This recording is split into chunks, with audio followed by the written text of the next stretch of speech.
বাংলাদেশ অবশ্য তাদের defending লাইনটাকে Bangladesh police FC দল থেকে প্রথম খেলোয়াড় হিসেবে 2023 সালে সাফ চ্যাম্পিয়নশিপে লেবাননের বিপক্ষে জাতীয় দলের জার্সি গায়ে চাপিয়েছিলেন লেফট ব্যাক ইসা ফয়সাল।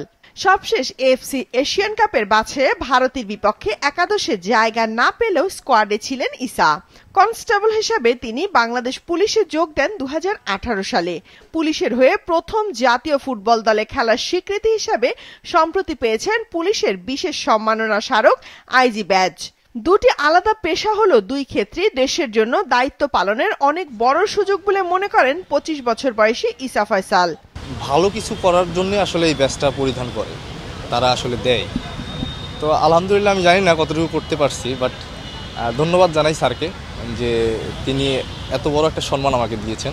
আমার স্বপ্ন হচ্ছে বাংলাদেশ একদিন ওয়ার্ল্ড কাপ জিতবে। ছোটবেলায় রংপুরে চাচার সহযোগিতায় ফুটবলে হাতেখড়ি, তখন থেকেই ফুটবলার হওয়ার স্বপ্ন দেখতে শুরু করেন ইসা। এরপর বঙ্গবন্ধু গোল্ড কাপ দিয়ে প্রতিযোগিতামূলক ফুটবলের শুরু। নানা লড়াইয়ের মধ্য দিয়ে বয়স ভিত্তিক দলে জায়গা করে নেন এই ডিফেন্ডার।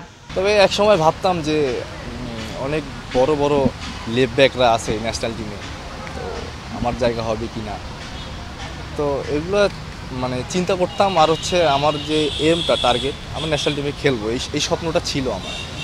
তো এই এমটাকে টার্গেট করেই যে কে আসে না আসে দেখার মানে আপাতত ইয়ে নেই, আমি আমার কাজটা আমি করে দেব। আলতাফ স্যার আবার হচ্ছে পুলিশ টিমের কোচ ছিলেন, পুলিশ টিম যখন চ্যাম্পিয়ন্স লিগে ছিল, তো আমাকে বললো যে এরকম তুমি পুলিশ টিমে আসো, ট্রায়ালটাও দেখো কি হয়। তো ইনশাল্লাহ আসলাম স্যারের কথা মতো। তো ইনশাল্লাহ সেখান থেকেই শুরু, আর পিছনের দিকে তাকাতে হয়নি। এফসি এশিয়ান কাপ বাছাইয়ে বাংলাদেশের পরের ম্যাচ ঘরের মাঠে সিঙ্গাপুরের বিপক্ষে।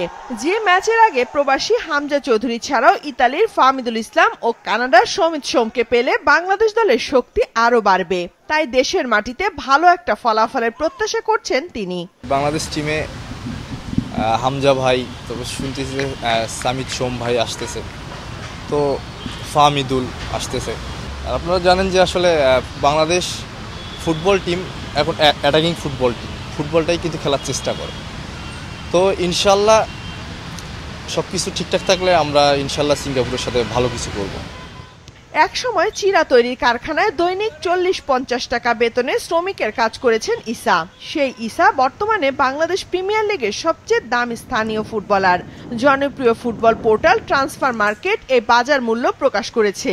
সেখানে তার দাম 2,50,000 ইউরো, বাংলাদেশি মুদ্রা, যা 3,13,00,000 টাকার সমান। 2 বছর আগে ক্যান্সারে আক্রান্ত বাবাকে ঢাকায় এনে চিকিৎসা করিয়ে সুস্থ করে বাড়ি পাঠাতে পারাটাই জীবনের সবচেয়ে বড় তৃপ্তি ছিল তার কাছে।